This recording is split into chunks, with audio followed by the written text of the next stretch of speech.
सो hey guys, मेरा नाम है दक्ष। आप देख रहे हो मार्वल नर्ड्स यूट्यूब चैनल। तो मार्वल ने कॉमिक कॉन में मूवीज अनाउंस करने के साथ साथ हमें एक ब्लैक पैंथर वकांडा फॉरएवर का एक छोटा सा टीजर भी दे दिया है, जिसमें हमें सिर्फ और सिर्फ चैडविक बोसमैन को मार्वल की तरफ से एक ट्रिब्यूट देता हुआ दिखाया गया है, जो कि सच में भाई एक बंदे को इमोशनल कर ही देगा। और भाई इस ट्रेलर के वीएफएक्स देखकर भाई सीधा अवतार मूवी की फीलिंग्स आती हैं, जो कि बहुत ही ज्यादा ऑसम लगती हैं। और साथ ही साथ हमें इस ट्रेलर में काफी सारे हिडन डिटेल्स और रेफरेंस भी दिए गए हैं। इसलिए चलो अब बढ़ते हैं टीजर के एक छोटे से ब्रेकडाउन की तरफ। तो चलो अब ज्यादा टाइम ना वेस्ट करते हुए let's begin this video.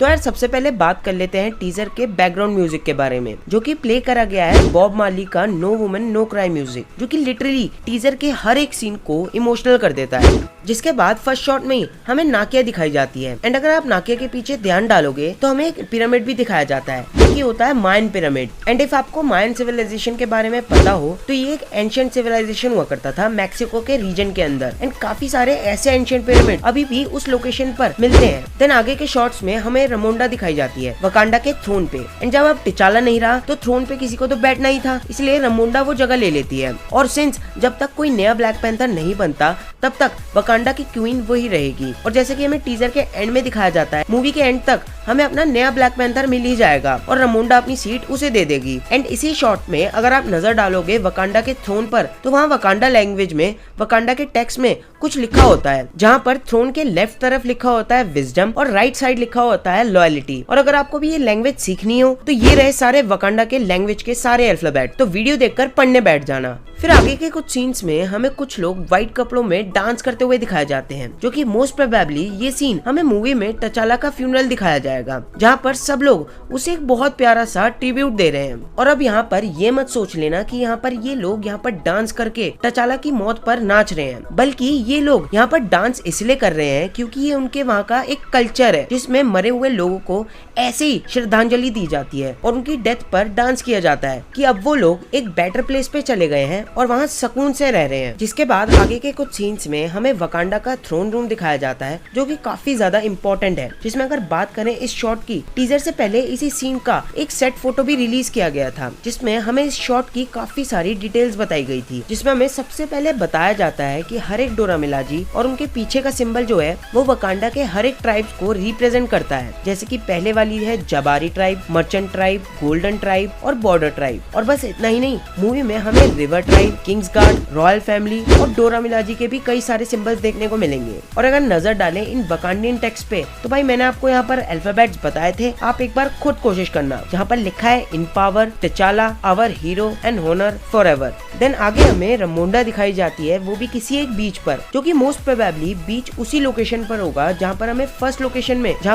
Shot में नाकिया दिखाई गई थी। तो बेसिकली हमें टीजर में यहाँ तक सिर्फ इमोशनल सीन्स दिखाए जाते हैं। इसके बाद आगे के शॉट्स में जन्म होता है हमारे नमोर का, जहाँ पर हमें क्लियरली रिवील्ड किया जाता है कि नमोर की माँ एक आम इंसान है। और मैं आपको यहाँ पर पहले ही क्लियर कर देता हूँ कि यहाँ पर नमोर के ओरिजिन को मूवी में कॉमिक्स से बिल्कुल चेंज कर दिया गया है, जहाँ पर मोस्ट प्रोबेबली हमें नमोर की माँ मायन सिविलाइजेशन से दिखाई जाएगी। तो शायद इसलिए फर्स्ट शॉट में हमें मायन पिरामिड भी देखने को मिला था, जो कि सी के बिल्कुल बराबर में था। देन आगे आता है इस टीजर का सबसे इंटरेस्टिंग शॉट, जिसमें हमें दिखाया जाता है कि अब सिर्फ वकांडा और एटलांटिस ही नहीं, बल्कि और भी काफी सारी कंट्रीज भी हैं जो कि इनके मैटर में इन्वॉल्व हो चुकी हैं, क्योंकि कुछ लोगों को हम पानी के अंदर जाते हुए देखते हैं। देन आगे के कुछ शॉट्स में हमें सोल्जर्स हमें वकांडा की लैब पर हमला करते हुए दिखते हैं, एंड नेक्स्ट शॉट में हम देखते हैं कि वो फोर्सफुली कुछ लोगों से उनकी सीक्रेट लैब्स का एक्सेस ले रहे हैं। एंड देन वकांडा का जो थ्रोन रूम होता है वो भी पूरा जल चुका होता है और चारों तरफ सिर्फ पानी ही पानी भरा होता है। तो फॉर श्योर यहाँ पर नमोर ने इन पर अटैक कर दिया होगा,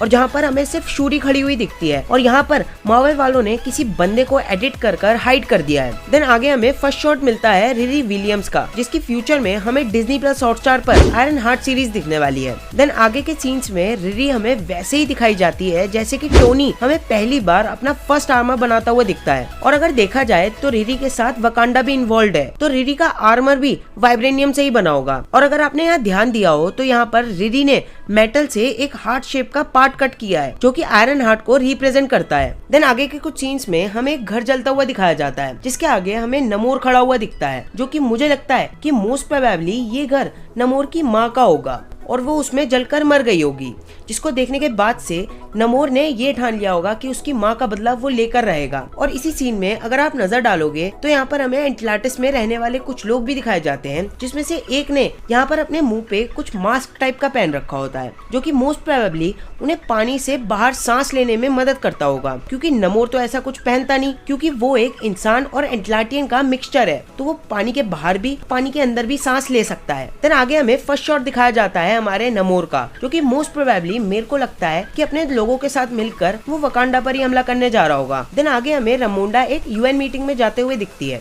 जहाँ पर एंजेला बेसेट की एक्टिंग के साथ साथ उनकी डायलॉग डिलीवरी बहुत बढ़िया दिखाई गई है, जिसको देखकर रियली मजा ही आ गया, जो कि आपको गूज़बम्प्स भी देंगी और साथ ही साथ इमोशनल भी जरूर कर देंगी। इसके बाद हमें टचाला का एक म्यूरल भी दिखाया जाता है, जो कि मोस्ट प्रोबेबली हमें टचाला का फ्यूनरल में ही दिखाया जाएगा। और इसी सीन में म्यूरल के साइड में कुछ वकांडियन टेक्स्ट में कुछ लिखा होता है, जहाँ पर लिखा होता है the panther king forever lives in us and rest. Then आगे हमें कुछ एटलांटिस के लोग किसी ब्रिज पर दिखाए जाते हैं, और अगर आप उन पर नजर डालोगे तो उन्होंने सांस लेने के लिए अपने मास्क पहन रखे होते हैं, जो कि उन्हें पानी से बाहर रहने के लिए मदद करते हैं। और उसी ब्रिज पर हमारे एटलांटिस के लोग हमारी ओकाई से लड़ते हुए दिखाए जाते हैं, जिसके बाद हमें एटलांटिस और वकांडा के बीच कुछ फाइट सीन्स भी दिखाए जाते हैं, जो कि बहुत ही ऑसम लगते हैं और बिल्कुल फीलिंग्स देते हैं अवतार मूवी की। और जिसमें हमें एक सीन के लिए एक ब्लू कलर के सूट में एक डोरा मिलाजी देखने को मिलती है। और अब जो ये कैरेक्टर है, उस कैरेक्टर का नाम होता है अनिका, जो कि एक तरह से डोरा मिलाजी वालों की कोच होती है, क्योंकि कॉमिक्स में यही कैरेक्टर डोरा मिलाजी की कॉम्बैट इंस्ट्रक्टर भी होती है। देन आगे हम नमोर को एक ड्रैगन की पेंटिंग देखते हुए देखते हैं, जो कि सीधा फीलिंग्स दिला देती है हमारी शांग-ची मूवी की। हो सकता है कि हमें वैसा ही कुछ इसमें भी देखने को मिले, जैसे कि हमें उस मूवी में एक ड्रैगन देखने को मिला था, हमें इस मूवी में भी ड्रैगन देखने को मिल सकता है, क्योंकि मोस्टली हमें इस मूवी में पूरी सीज वगैरह देखने को मिलने वाली है, और सीज में ऐसी चीजें होना एक नॉर्मल बात होती है। देन फाइनली आगे हमें दिखाया जाता है इस टीजर का सबसे अमेजिंग शॉट, जिसमें हमें अपना नया ब्लैक पैंथर दिखाया जाता है, जिससे ये तो बताना बहुत मुश्किल है कि हमारा नया ब्लैक पैंथर कौन है, मेल या फीमेल, जहाँ पर जिसके हैंड स्ट्रक्चर को देखकर तो ऐसा ही लग रहा है कि ये कोई फीमेल होने वाली है। और अगर बात करें फीमेल की, तो यहाँ पर हमारी शूरी होगी या हमारी नाकिया हो सकती है, मगर अगर सिर्फ ट्रेलर के उससे देखा जाए तो हमारे मार्वल वाले कुछ भी कर सकते हैं। कहीं उन्होंने मेल के हैंड स्ट्रक्चर को पतला करके, मतलब कि एडिट करके वीडियो में न डाल दिया हो, तो इसलिए अभी कुछ भी कंफर्म नहीं करा जा सकता कि हमारा ब्लैक पैंथर मेल होने वाला है या फीमेल। तो अगर ओवरऑल बोलूं तो ट्रेलर बहुत ही ज्यादा ऑसम लगा, और जहाँ पर हमें ट्रेलर में स्टोरी भी रिवील नहीं की गई, और जहाँ पर मुझे लगता है कि भाई मोस्ट प्रोबेबली इस मूवी की स्टोरी अच्छी होने वाली है, और फेज 4 की आखिरी मूवी बहुत ही ज्यादा ऑसम जाएगी स्पाइडरमैन नो वे होम की तरह। और जहाँ पर हमें इस ट्रेलर में काफी सारे ईस्टर एग्स भी देखने को मिले हैं और हिडन डिटेल्स भी देखने को मिली हैं, जो कि सारे के सारे टिचाला से ही रिलेटेड दिखाए गए हैं। तो ये था मेरा वकांडा फॉरएवर के टीजर का एक छोटा सा ब्रेकडाउन। अगर अच्छा लगा हो तो भाई वीडियो को एक लाइक जरूर दे देना, अपने फ्रेंड्स के साथ शेयर करना, और भाई ऐसे फ्यूचर में आने वाले और कंटेंट्स के लिए भाई चैनल को सब्सक्राइब जरूर कर लेना, और उसके साइड में जो बेल आइकन का बटन है भाई उसे जरूर ऑन कर देना, ताकि मेरा हर एक अपडेट आपको अपडेट रखता रहे। तो चलो गाइज, मिलता हूँ अपनी अगली वीडियो में ऐसे ऑसम कंटेंट्स के साथ, तब तक